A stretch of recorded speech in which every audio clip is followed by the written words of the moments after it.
did here. So let's jump into, I'm going to go blank page here and we'll start structuring things. And I'm going to title my page here just 220. So 220 took us into branch circuits. It took us into service load calculations. We talked about the feeders. We talked about loads basically, and how to determine what size a circuit has to be and what size the feeder conductors or the overcurrent protection device has to be. So the first thing we stepped into was, well, obviously we stepped into this, but I think we got this now, you know, our voltages, and more so this is just for you to know when you see a number like 240 or 120, where they're coming from. Again, these are just the voltages that are nominal, that are standard, really. There's no other way to say that. While they're nominal, they're just the standard voltages that we use in systems. It just means this isn't actually the voltage in the building, but this is what the voltage should be in the building. It should be 480, 277. Now, if your meter is telling you 479, then okay. That's what we're using. So really the first place that I want to start at is 22014. All right, we have a few things here that we want to make sure that we have highlighted and understood. Right? Not just I have it highlighted, but I understand what this highlight means. Out of this, other loads, and again, today is not a lecture, so let's just jump into the things that are going to be important. The things that are going to be important are not so much the luminaires, but specifically the heavy-duty lamp holders and the sign and outline lighting, plus our show windows and the breakdown for that. These are three that just come up a lot. They've come up a lot on journeyman exams. We might have highlighted, I think we highlighted luminaires as well, but this was just to explain how we determined the calculation for it. So let's just go over the heavy duty lamp holders. We'll start there, we'll do the signs, and then we'll do the show windows. Heavy duty lamp holders, by the way, these are just lamp holders for these larger light bulbs. Usually, for example, a warehouse will have those large dome style light bulbs where they might even be 480 connected to this. All right, these lights might be running off of 480. A lot of times 277, but 480 as well. Big, giant. The light bulb here, the base of the light bulb is the larger style. It's called a mogul base. All right, you don't need to know that, but I just want to break that down. So you have these big, giant, high-pressure sodium lights, and these things use up a lot of amperage per. Would this be chandeliers, including chandeliers, or? No, not including chandeliers. Good question. So not just overhead things. We're talking about large, based light bulbs. Okay. And a chandelier tends to be, I mean, depends. You know, if you're looking at a lobby chandelier, these massive chandeliers, but the light bulbs are usually still standard. There's three. This is something to just know as an electrician, but there's three bases for the light bulbs. There's the candelabra. That's the little small one. There's the Edison base. This is the standard base for every light bulb that you guys install for a lamp, you know, overhead in most cases. And then there's the mogul base. Those are the three light bulb bases that are screw-in. Then there's snap-in styles, and we can fluorescence. No, we don't have to get too far down. But little, standard, and then the bigger one. So it's these. Chandeliers tend to have one of the two on the left here, candelabra or Edison base. So these folks, they just generate a lot of amperage. All right, they use up a lot of energy. So what this is telling us, E, is outlets for heavy-duty lamp holders shall be calculated at a minimum of 600 VA. So two ways this question could be asked. Just the fact, what is the VA for heavy-duty lamp holders? While that seems easy, this is something that journeyman exams throw at you, and then there's a clock. You got 20 minutes to answer all these questions. One of them is that. Oh, I forgot what it was. I know what page is on. Run to the page. There's my okay, got the answer. So right now we're just practicing that. And in some cases you can keep some of this logged in. Just have it as information. Or I might say I have 8 heavy-duty lamp holders. What is the total VA? So at that point we would have to go with the 1 and then multiply it by 8 and come up with that number there. All right, what's that? 42?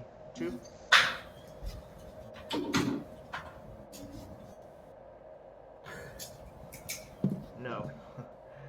You don't multiply enough and then you forget the easy ones. Oh, 48. 48. So we have a total of 4,800 VA for the heavy-duty lamp holders. All right, so same thing for the next 2. All right, I don't want to stay here too long, and we don't have to do all this math. We got more math that's more important to look at. But that'll be the way the questions for sign and outline lighting will be thrown at you. First, the fact. What is the VA for sign and outside lighting? Okay, have that highlighted. Or, if I have, all right, outlets shall be calculated at 1,200 VA for each required branch circuit. So if I have 4 branch circuits, what is the total VA? 4 times 1,200. All right, so have that highlighted, have this number highlighted, associate the correct number to the correct thing. The only one that's a little tricky is going to be the show window, because you have to remember the word linear foot.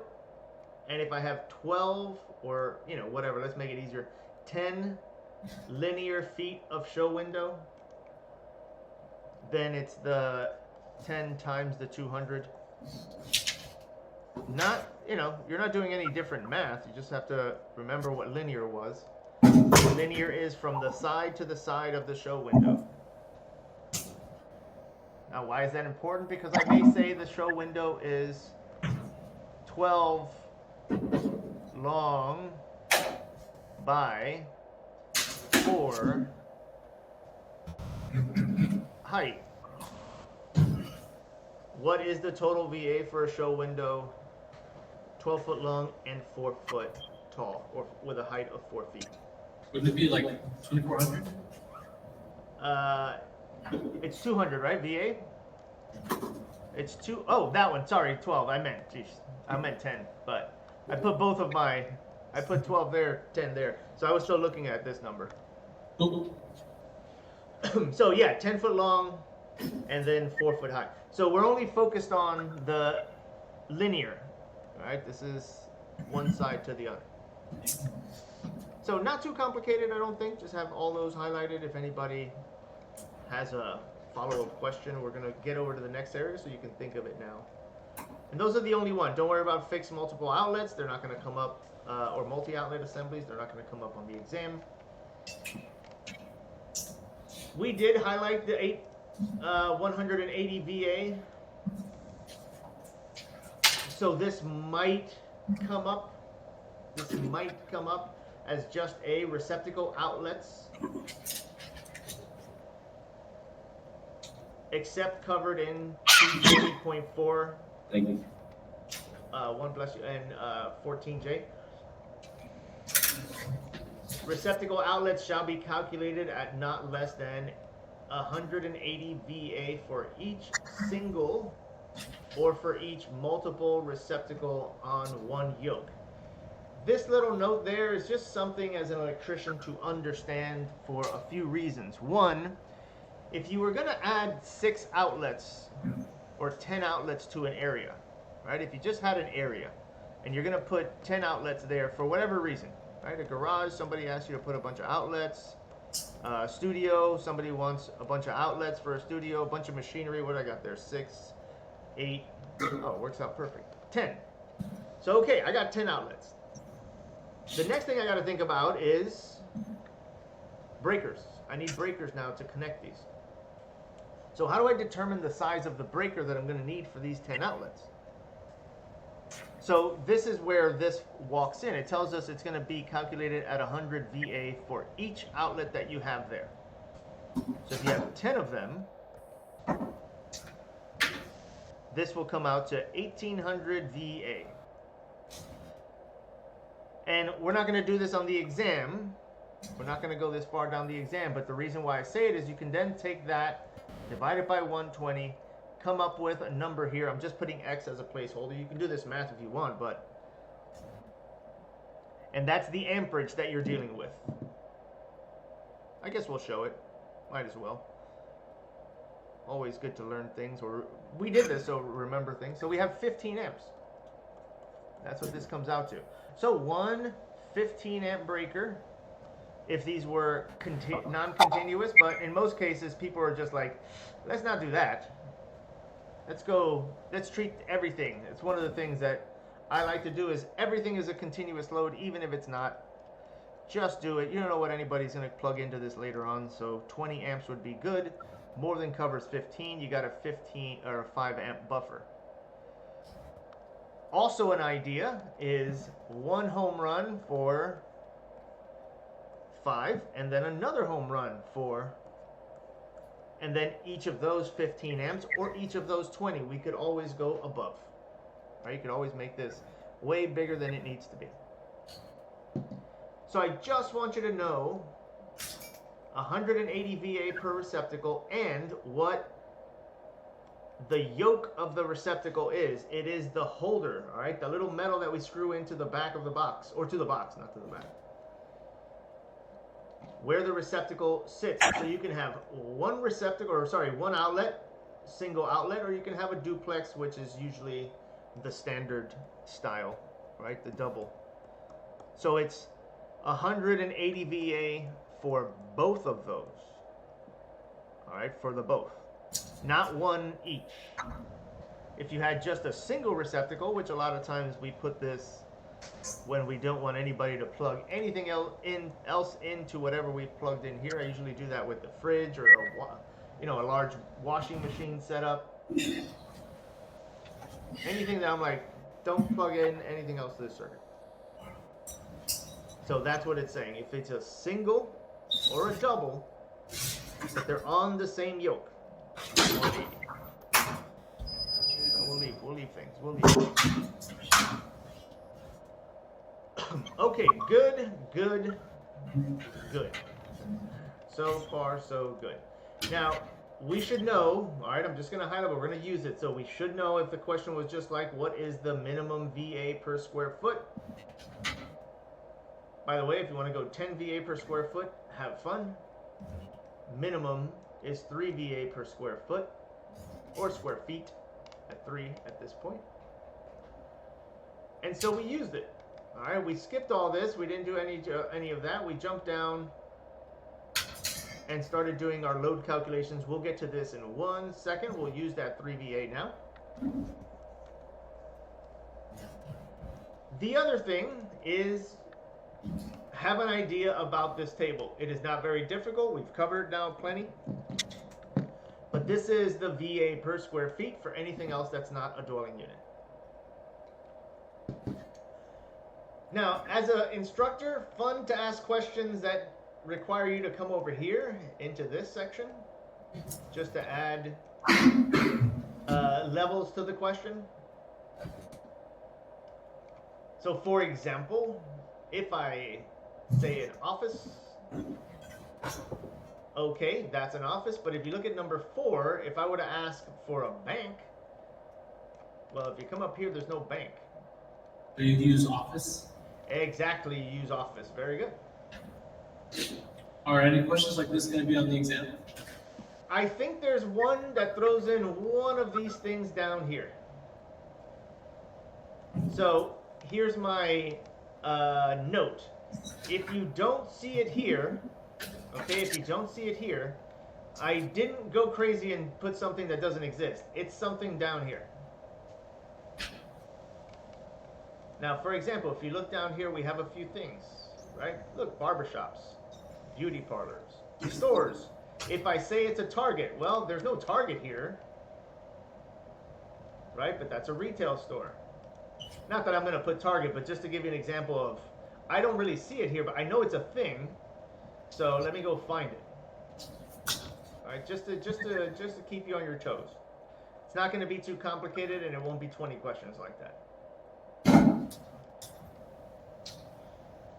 I believe track lighting shows up as well, either here in the final. And by the way, the final's next week, so we should already be getting set up for the final. You know, I know the questions, I just don't remember exactly which exam they fall on. But I'm pretty sure you'll deal with the track lighting. So just have the information for the track lighting that comes out of B here. And it's 150 VA for 2 feet. Like, for example, in this exam too, it might just ask you, what is that? The fact around it, 150 VA per 2 feet. Or, in the final, then you'll deal with it like, if I have 10 feet of track lighting. Or vice versa. So just have that already ready to go. Alright, so far no real math other than, you know, when we have to multiply by a foot of a track lighting and stuff like that. So now let's, or unless there's any follow-up questions to that. Alright, good, because I want to get over to 220. This is going to take a little bit. It is 10:40, so I want to piece everything so we have plenty of time for everybody. Alright, first things first, I'm not going to have you calculate square feet, but remember, when you do get to something like this, if we have 70 by 40 feet, then we just multiply those two. 70 times 40. And by the way, this helps you out if you're going to put tile, if you got to buy wood, whatever the case is. 70 times 40 gives us a square feet. We're going to use a square feet, that's why I'm getting it set up, but just so you know where square feet comes from. We have 280 square feet that are written like that. Sorry, 2,800 foot squared. That's the way you represent it in the little setup. Square feet. Okay, so here's what I want you to do. Ready? I would like the total VA for general lighting, and I would like the total after minimum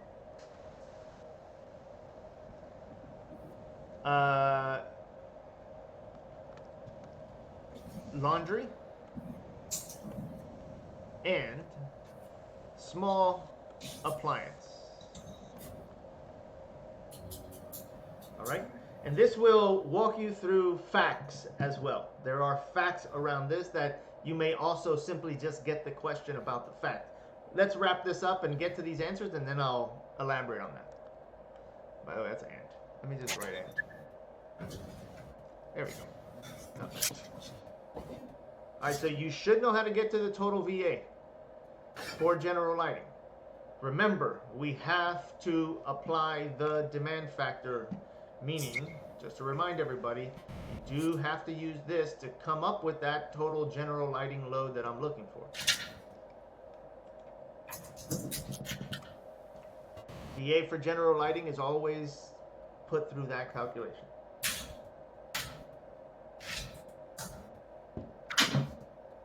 All right, let me start to get those numbers also.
Would track lighting be considered a hallway? Well, would track lighting be considered a what now? A hallway? A hallway? No, no. A hallway is a hallway, and the track lighting is just these track lights that go on the ceiling, and they just have multiple light bulbs on them. I can show us one. Oh, a track light. No, that's right. I know what a track light Okay, is. good. Yeah, yeah. So because they come, sometimes you can get a 3-foot section, sometimes you can get a 10-foot section. Especially like if in a commercial building or museums or whatever the case, you got these massive track lightings. They're trying to figure out like how much amperage do we give these lights, and so they give us a foot. If it's a big light, give more amperage. If it's a little one, give less amperage.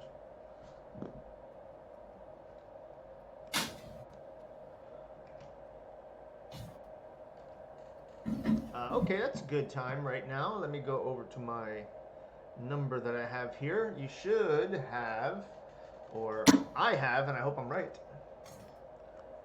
4,890 VA. How I came up with that? First, 2,800 times 3.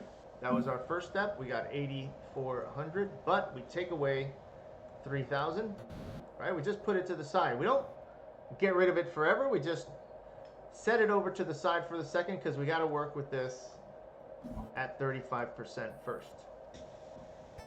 So 5,400 times 0.35 gives us 1,890, and now 3,000 comes on back. Because I believe it's always 2. Laundry is 1. This is 2. For the small appliances, it's always a minimum of 2, correct? Correct. Exactly. Minimum 2, so that's 3,000 for the small appliance. And laundry circuit is 1 minimum. And then, if we were looking for the total now, which is what I'm looking for, total after minimum laundry circuit, then it's just those two added up. We'd bring the 4,890 over here, and then we'd come up with a total there. And what is that number? I haven't done it.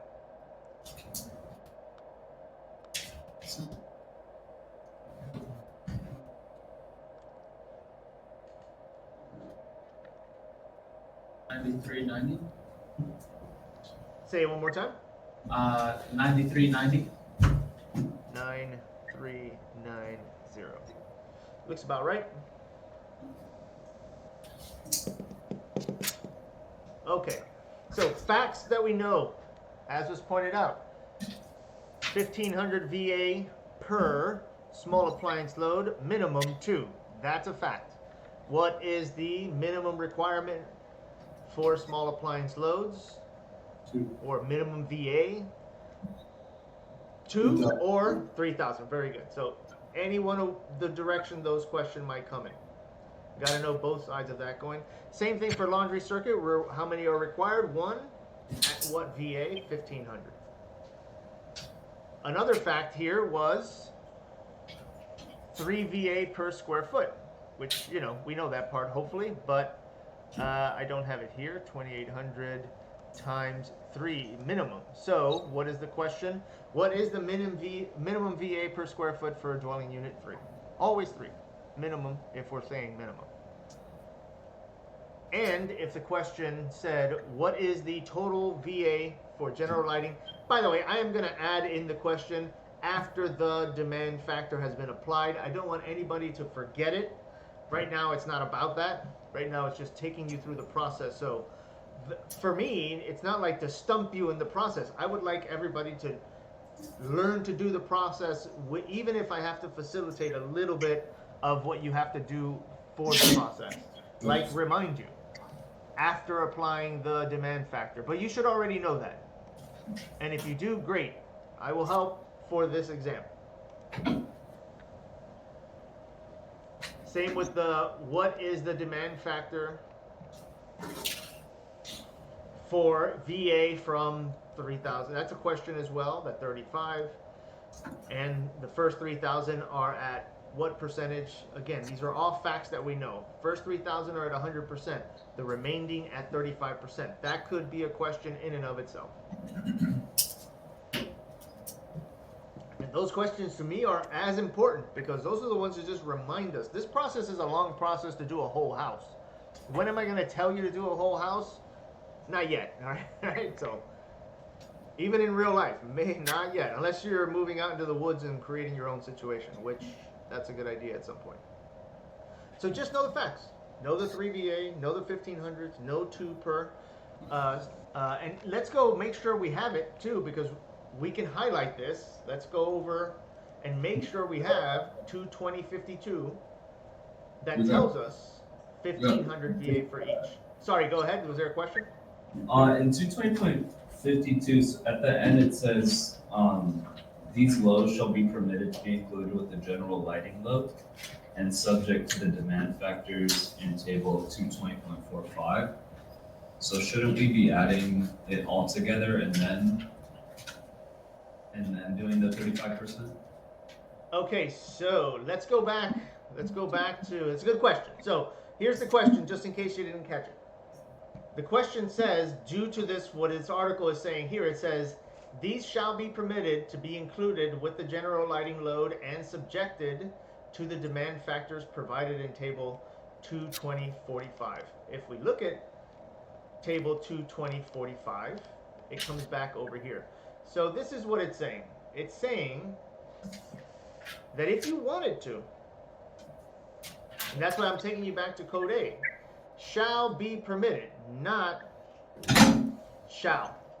Shall be permitted means if you want to do this, then you can do this. You do not have to do this. So as I said, there are 2 methods that you can do an entire general lighting load calculation for. So when you do the alternative method, all right, or let me remind you of it. Was this the optional? Yeah, here we are. When you do the optional load calculation, then it's a good idea to do that. All right, then it's a good idea to do that. But in this one, no, and we just structured it this way. All right, so when I picked us to set this up, we just weren't including it in the general lighting load.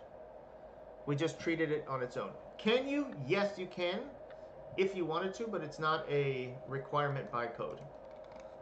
So some instructors throw it in, I guess, but I never have thrown it in. I always keep the small appliance load, especially when we have 2. So that would be another consideration as well. If I had multiple, more than 2 of these, if I start to have 4, 5, and 6 small appliance loads, then the odds of all of them being on at the same time, probably not, that you have all 6 of them fully working. But if you only have 2 general lighting loads, small appliance loads, then it's very likely that 2 are being used at the same time or can be used at the same time. So that's the reason I do it. The reason I don't reduce it is because if you have 2, they do get a lot of usage. So for example, coffee maker in the morning, blender going, microwaves on. Those are 2 small appliance circuits dealing with all of those loads. So that's why I've always practiced not doing it. But if you ever, the alternative method could be a way to get to this, and including them in the general lighting load as well, you could. But again, since I'm just practicing the standards right now, I made no changes to it. Same thing for the laundry circuit, by the way. If you look at the laundry circuit, it does have it down here. This load shall be permitted. Again, remember, shall be permitted means if you want to, good. You don't have to. Now, difference is shall be calculated at 1500 VA. This is a shall be. Shall be is a must. Reminder from code A there.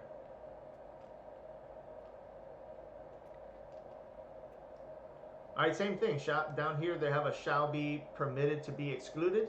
So you can remove it from the recalculations in 22052.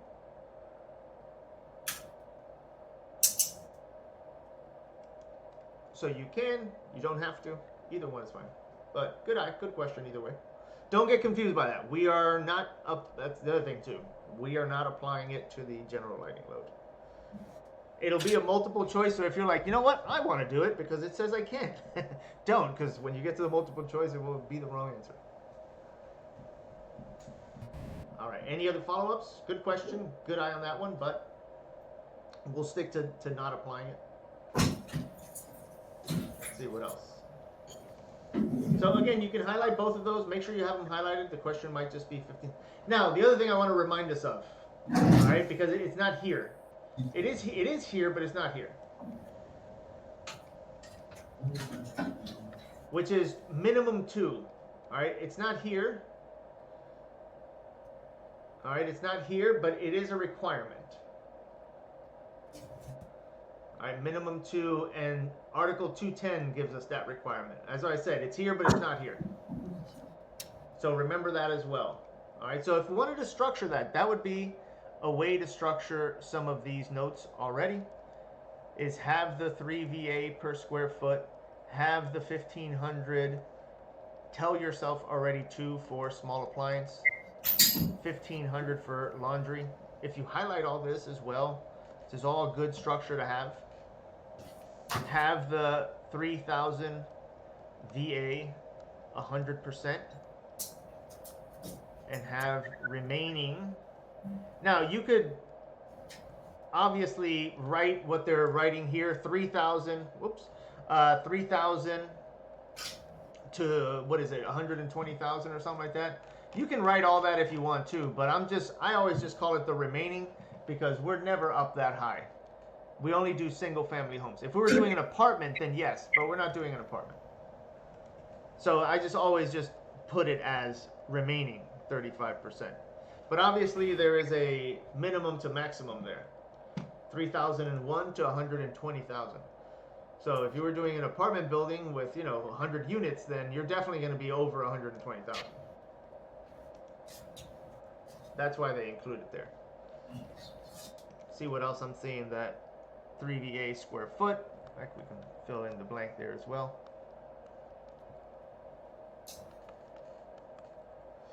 And that's seems to be the setup.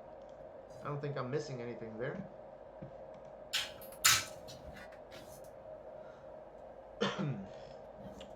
Okay, so I think we're good, right? I think we don't have to do another one. I think we got that. I'm recording it, so if you wanted to rewatch that. All right, now, extras to all of this. I'm not going to go now and continue the load calculation for a whole house. But remember the dryer circuit and remember the range. All right, remember the dryer circuit, remember the range. Also, remember our appliance load, different from small appliance load. Appliance load is all the other ones that are not small appliance. All right, appliance loads here, they're also including horsepower. So we use, as examples, we use the, I'll give us a blank page here. Garbage disposal, dishwasher. You can even throw microwaves in here. If you know I got a giant microwave coming in here, this person's got an industrial microwave that's going to be mounted against the, we could always throw in things. All right, always, you could always add a little bit.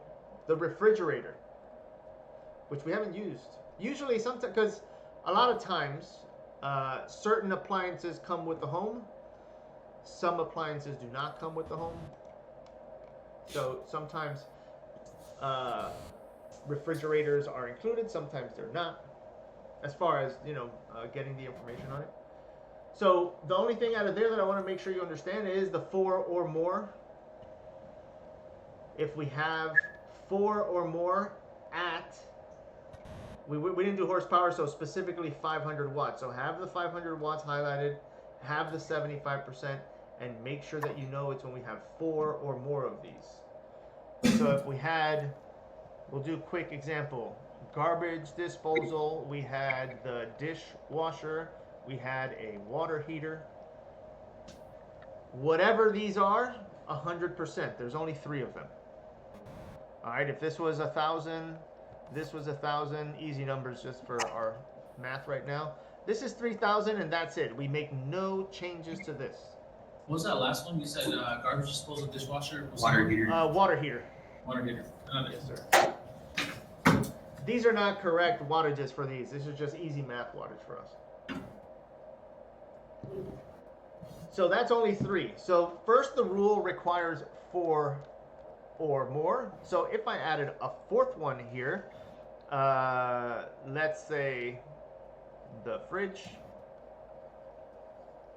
I wasn't just going to put F. Whatever, another thought. Now, 4. So 75%. And all 4 of them are over 500 VA. It says watts, but VA. If one of these was not, if one of these was not 500, because that's, by the way, if one of these is 500, let's also do that. If it's 500, also, we're good, 75%. If it is not, then, if it's, this one is 450, then no more 75%. Question: Would a microwave be considered under cooking, the electric cooking appliances, or would it fall under the small appliance? Or then Good question. So what he's referencing is 22055 electric cooking appliances, and no, a microwave does not get thrown into here. This is for the stuff that cooks the food, like the oven, the electric range, the stovetop or counter-mounted cooking units. So a microwave would fall under appliance load 220.50. Correct. Appliance load 22053. Okay, thank you. You're welcome. Now, I don't think I have this question, but it is a question that somebody could ask, maybe. But the things that aren't there, just keep in mind the things that aren't there, because if I ask you then about the dryer gets its own table. All right, dryers are calculated at 100% if we have 1 to 4 dryers. But if we start having 5, 6, 7, 8 more than 4, then we start to add some percentages to it. Now remember the dryer load. Dryer load was the one that had a minimum. All right, so that's definitely a way I will structure a question either on exam 2 or on the final. Maybe exam 2, I give you 5 dryers and then give me the wattage, right? That's a little bit of a harder question, but maybe that's for the final. Or I give you a dryer at 4,500 watts. Well, we can't use 4,500 watts. Or if I simply just ask, what is the minimum? Right? Probably one of those 3. Not to give away too much. So remember that about the dryer. Minimum 5,000 VA, and there is a percentage that we can start to take away when we get to a lot of dryers. Same thing for the EV, the electric vehicle. The electric vehicle is a minimum of 7,200 VA. And in both of those, the nameplate rating will also be considered, and as it says here, whichever one is larger. So if the dryer, for example, is 7,500 VA, we go with the 7,500 VA.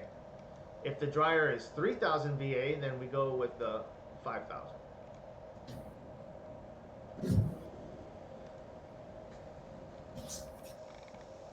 Outside of that, the ranges. All right, the ranges do get a applied percentage no matter what you have. 1 all the way to 61 and over.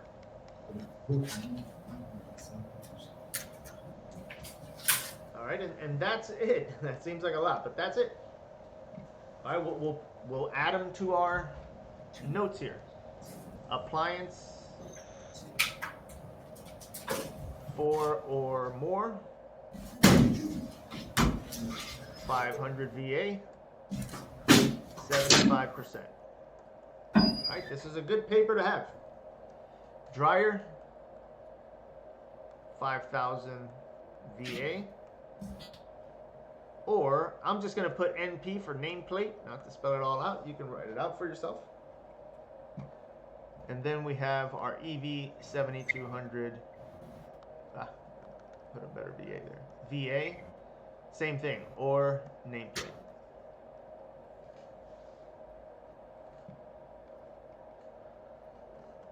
range. And here I'm just going to put the article. Or rather the table, I should say. Let me put it that way. To not confuse with the article. Because there is also the article that tells us to go to the table. Put a different 5 there. Okay. That's everything that's coming out of 220.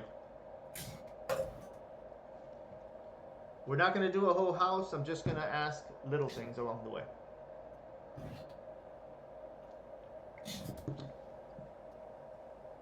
Okay, so far so good.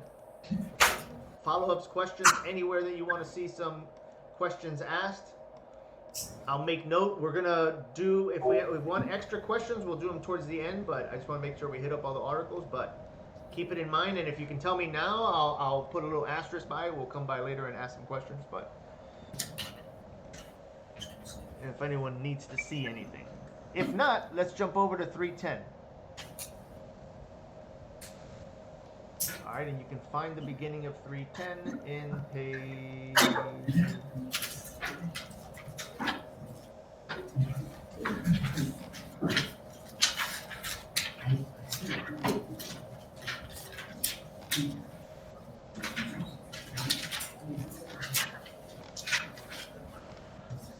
sorry, page 177. There we go. We can skip page 177, really. We can get down to, and again, as far as this exam goes, I mean, because there's a little bit of things that are a little bit important in the beginning that we walked over to, but let's just jump over to page 179 that starts the insulations, because remember the insulations. The insulations are also going to be part of the building of the wires for the conduit. We got to know the insulation types. All right, taking a page here to set up our 310 notes. So that's the first thing to take note. Just put insulation types. All right, okay. So and even just put the page 179. All right, now I know how to get to where these things are. Not lost, not struggling to get anywhere. The things that I'm going to want to know is, do you know what the abbreviations mean? So if I say, do you know what, and just because we're on the page right now, MTW, insulation type MTW. What, where can it be used? What temperature, maximum operating temperature does it have? I'm not going to put too many of these questions, but just know how to find them.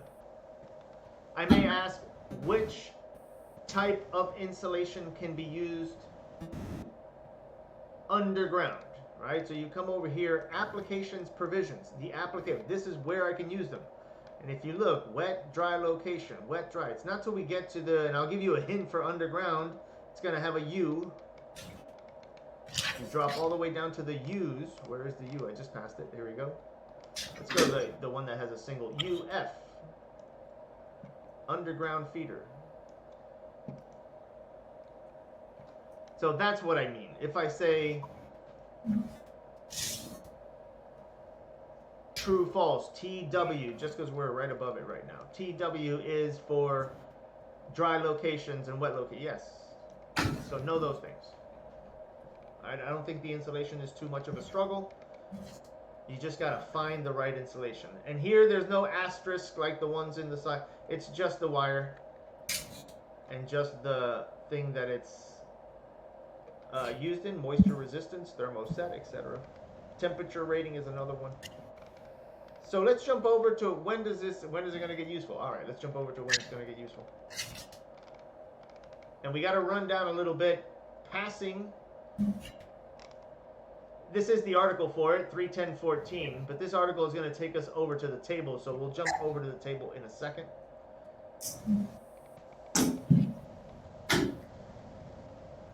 Let's pause here for one moment. 310.12. A, make sure you have this table highlighted. Now, what is this table? This table tells me if I have, all right, if I have a 500 amp service.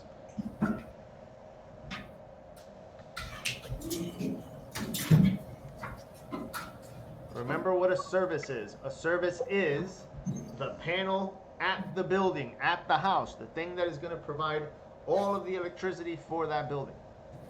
The size of the main breaker. So that's what that is. This 500 amps is an OCPD, an overcurrent protection device, main breaker, fuse. There's a couple of types. However, this is for a dwelling unit. I've gone too small, too large with that. Let me kick back a little bit. Dwelling units aren't that big. Let's go 200 amp. There we go. What size conductors do I need? This is the table. They didn't have a 500. That's why I got to get rid of 500. But. So you come over here, you look at 200 amps, and you look for the wires that you can use. Single phase dwelling services and feeders. You are allowed to use these conductors for it. Copper one size, aluminum the other side. 3, 10, 12. So I'm going to start building our notes. One of the notes that I'll put here is simply that. 3, 10, 12, or rather table. Always when it's a table, remind yourself it's a table. And that'll be B, or no, sorry, A. All right. So in this case, because it's the 200, it would be the 2-aught. Now that is abnormal or not abnormal conditions? Normal conditions? Not, right? This is no abnormal conditions right now. Not abnormal. Abnormal, we don't have anything abnormal here. We just have a house, 200 amp service. We're grabbing some 2-aughts. Isn't it only when you classify it? Classify it. Like when you tell us like whether it's going to be an abnormal? Yes, yes. I have to give you a set of abnormal conditions, yes. So if it's an abnormal condition, then we don't, I just want to make sure. If I throw in temperature now, we do not go to this table. I don't want anybody running over this table. And I've put 200 amp service. We can get rid of the OCPD now. With an abnormal condition, let's say 135 degree Fahrenheit ambient temp. That is now an abnormal condition. So the other table, 3, 10, 15, no? very good. That's just the temperature table. And we can just do this problem since we're here. Isn't it B11? 3, 10, 15, B11? Yeah, B11. Let me put it here. I'm going to put B11 just for space. Let me get rid of that 200. Sorry. Let me clean this up. Make some space here.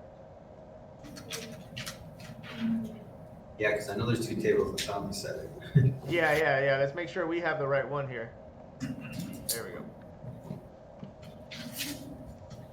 That's the only time you use for the ambient temp, right? Just so. Correct. Exactly. It's the only table. The one below it is for motors.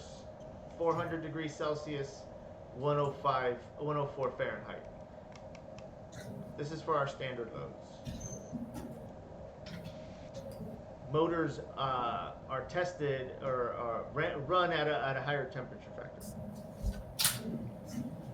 So when you size motors for that, you increase the heat a little bit factor. All right, so we had, I'll bring it back though, 200 amp service, and we had 135 degree Fahrenheit. We go to the table. Sorry, we got to know what type of wire we're looking for. So in this case, let's go with a, well, actually, let's deal with that point. Let's emphasize on that point. If I don't say anything here, if I don't give us a conductor, then we use the 100 amp 60 degree table, or we use, I was going to put over 100, but let's just go 101 75 degree table. If we're looking for 200 amp, then we're going to be in this table.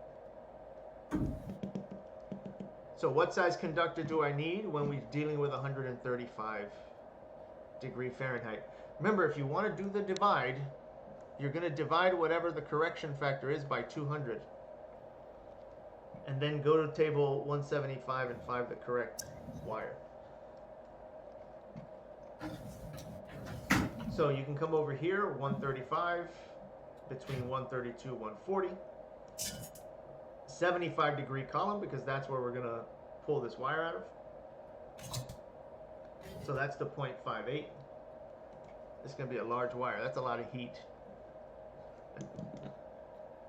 And divide 200 divided by 0.58. And I'll put it over here just for space purposes. 344.82 amps. So we need a wire bigger than that. What happened? Are you gonna just give us problems that don't classify the wire like type like THHN or T? Probably with this temperature, I'll give the type wire. Okay. Yeah, with the temperature, it's better to give the type wire. So, for example, we'll do. Let's just set it up here since we're here. 135 degree Fahrenheit. That'd be 90 degree column. And yeah, we'll say THW for this one. Since we were in the 75 degree column. What size is it? Somebody have it? You'll need 310/16. As always, and this one just should already be something that you know, that here's where we get the wires from. 75 degree column, we walk our way down.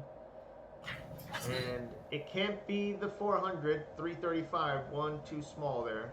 A bit too small, 344 is our minimum. So it would be the next size higher than that, 380.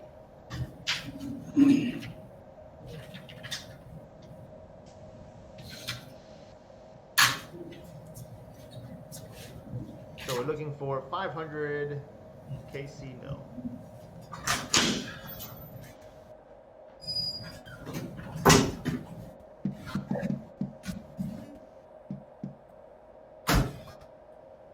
All right, let's remind ourselves of 310/16 as well. Put it as our notes, 310/16s. You could even add the 100 and the 175 to that note right there. All right, in fact, let's add it.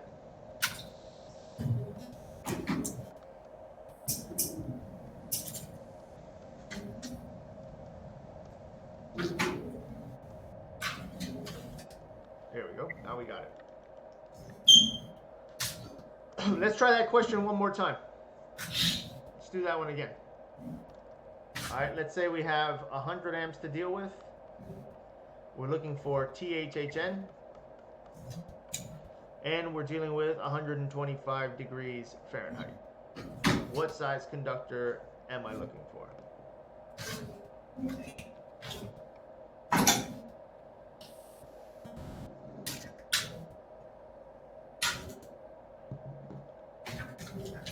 And now remember, same thing. If you wanted to do the divide method, it's going to be the 100 divided by the correction factor here. And that correction factor is directly related to that temperature. Why not? Is it? Yeah. I'll take it. All right, we should be 125 Fahrenheit. Not bad. 0.76 is our correction factor.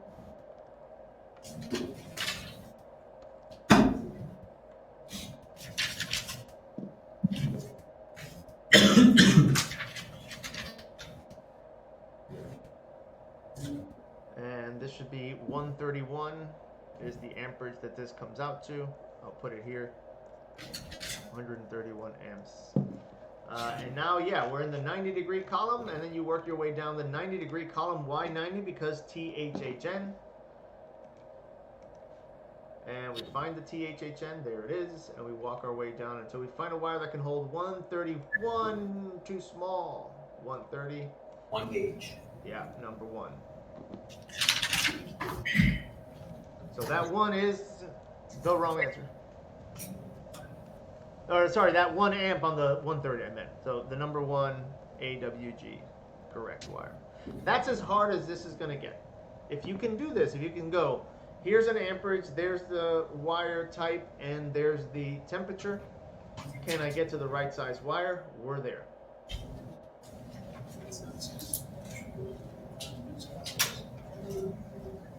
Now remember the other direction that this question can get asked? I am erasing now, but if you're like, I want to go see that again, it's on video. I'll post this video. But the other direction the question could ask is, number 1, I'm just going to use this one because we already saw it. AWG THHN with 125 degree Fahrenheit. And now I'm looking for. Now you're looking for the adjusted. Very good, excellent. Ampacity, exactly, or amps. But ampacity is the correct way. And now it's find the wire, find the correction factor, multiply by, and where did this amperage land at? So you start with the ampacity. So now you got to start with it. And since we saw the 1.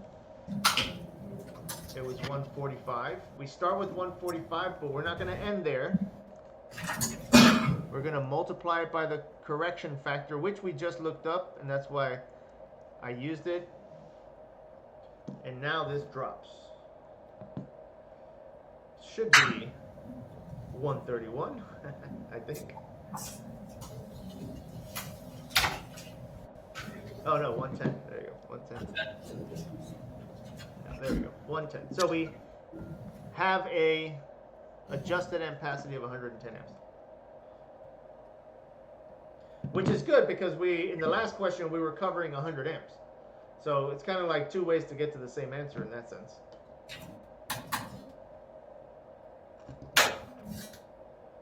This wire is good for 110, so it's good for a 100 amp service. That was dealing with that.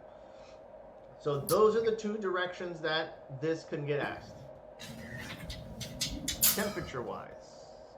Now, last but not least is the other table with the other correction factor for too many wires. All right, it's on the bottom of page 186, and this is the 15C1. And same process. We're adjusting an amperage of a wire. Number 12, THHN, 8 wires in the conduit. I'm going to write this out much more clear in the sense that I'm going to say 8 current carrying conductors in the conduit. I'm just not adding it now because too much to write. Time, and we got one more article to talk about. So we start with finding the amperage to the 12 THHN, which I believe is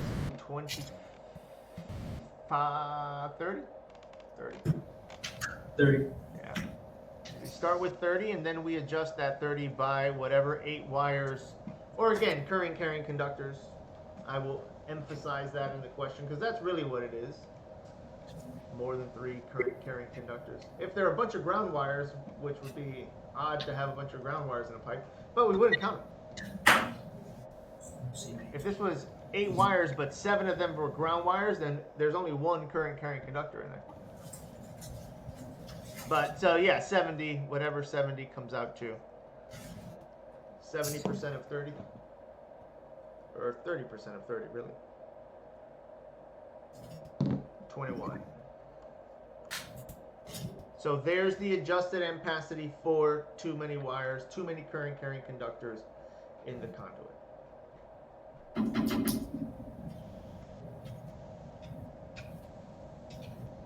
And then same direction for the other one. What size? Right? If I have 60 amps, I want a THHN wire, but I have 6 current carrying conductors.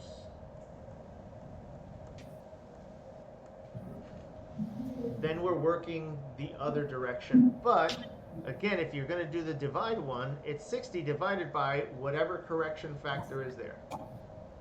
For 6 wires, then this one is the 80% one. So we would divide it by 80%.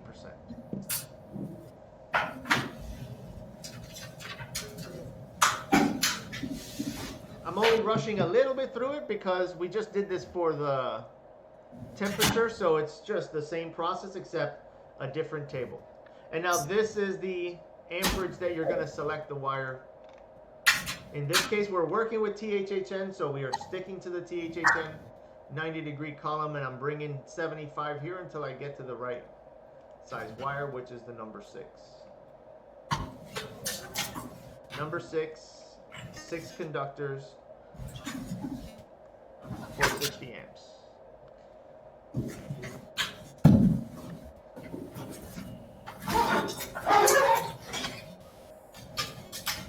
All right, now last but not least, well, let me pause there. Any follow-ups to that? Good.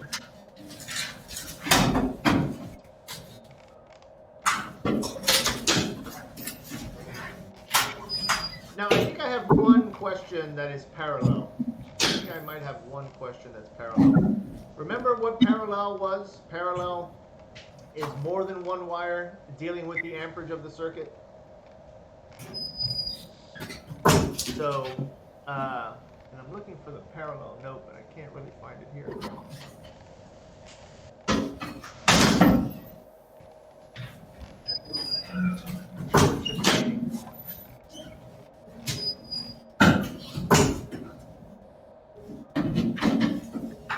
Let me make sure that I scan this one last time.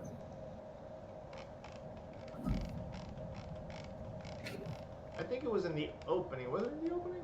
No, that was... No, marking. After the installation, I believe parallel showed up. Yeah, parallel shows up, sorry.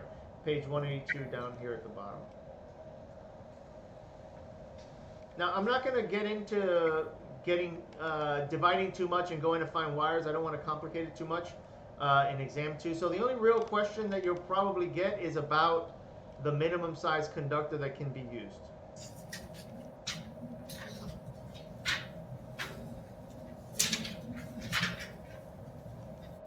And what is parallel, right? Parallel is more than one conductor handling the load. Right? They you know, they don't break down here exactly what is parallel. We don't get the definition. If you just looked up the word parallel, then you know there's 1,000 definitions per parallel. Parallel circuit, parallel. What are we talking about? So the 1-aught being the smallest. I think that's the last thing. So I'll write down here just to make sure we have it. Parallel.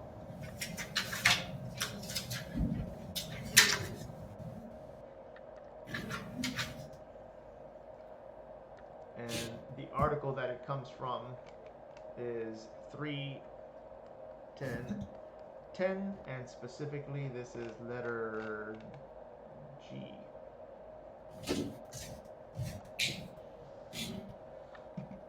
Okay, so last but not least, now let's head over to table 9. All right, table 9. Now this had to do with the FMC. So first thing, just remember article 348 for FMC. A couple of questions that come out of there would be, how do I support this? All right, how do I support it? And uses permitted. Those would be the things to focus on there. Small article, we should have highlighted everything.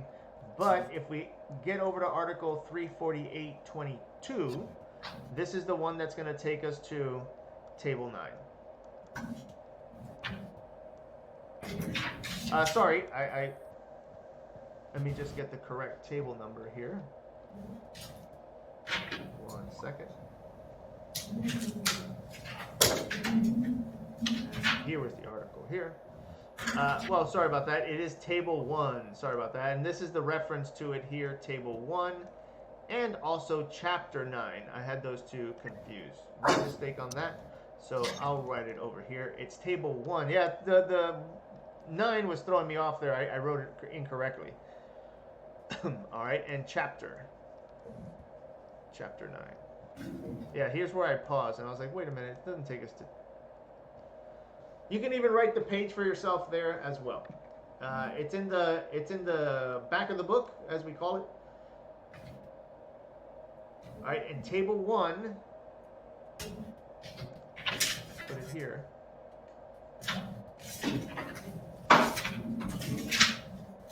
Is percentage fill. And if you even want to write over 2 wires, 40%, this would already be giving you a head start when you start to deal with questions about it. Because that's the table we use. All right, that's the table we use when we get into chapter 9. All right, table 1 just gives us the percentage fill for over 2 wires. Chapter 9 starts to walk us through everything from there. The page for chapter 9 starts in for FMC.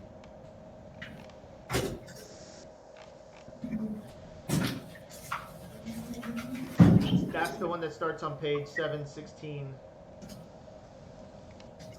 Alright, 716. Again, if you want to write those page numbers for yourself, this is where the FMC,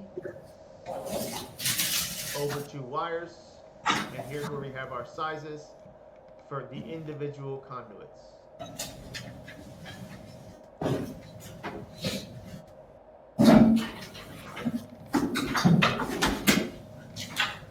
If we drop down, we'll write it now. Again, we drop down to table 5. Specifically, we want table 5 on page 721. So I'm going to write here on the whiteboard, table 5 as well. And this is going to be conductor.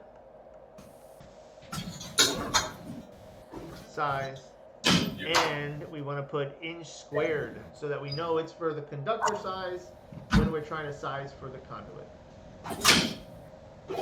We also want to put chapter 9.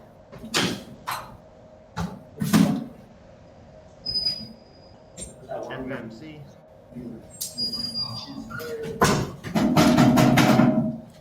Conduit size. Inch.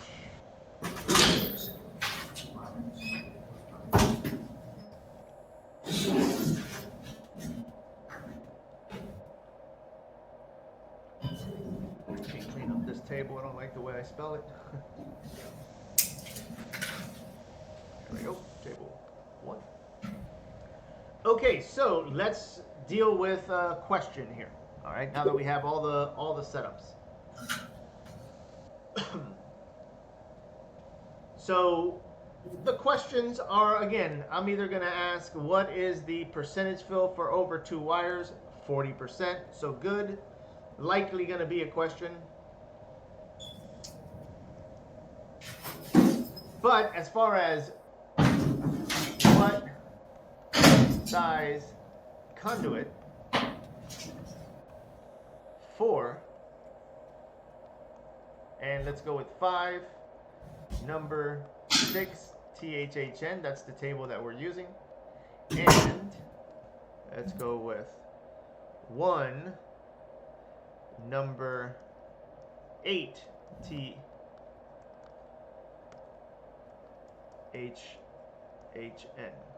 All right, what size conduit is needed for that?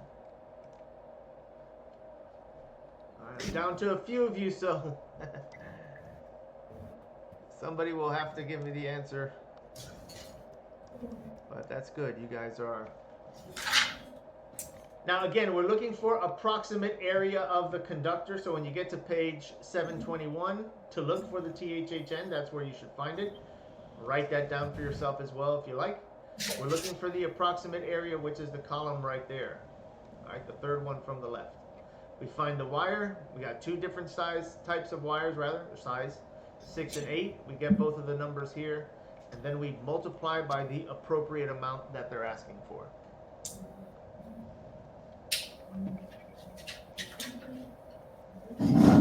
So for our number 6s, this should be 0.0507 times 5 of them. And for the number 8, then we just find one of the number 8s, and this is 0.366.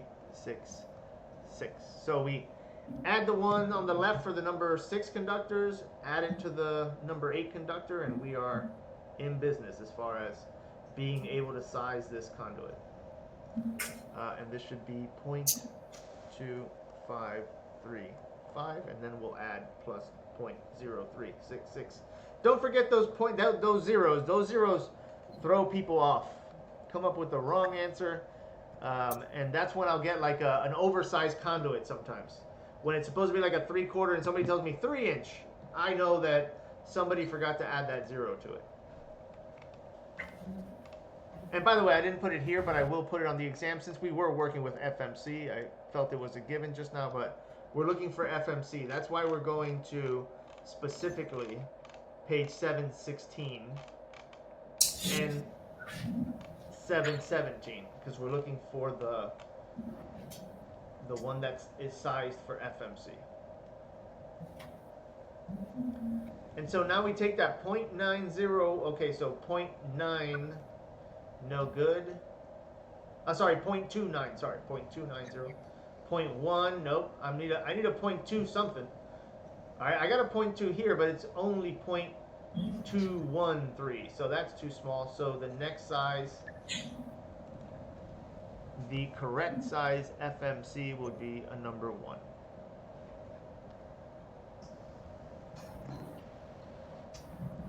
I will pause there. Let that get absorbed. Written down. I am going to stop the video there.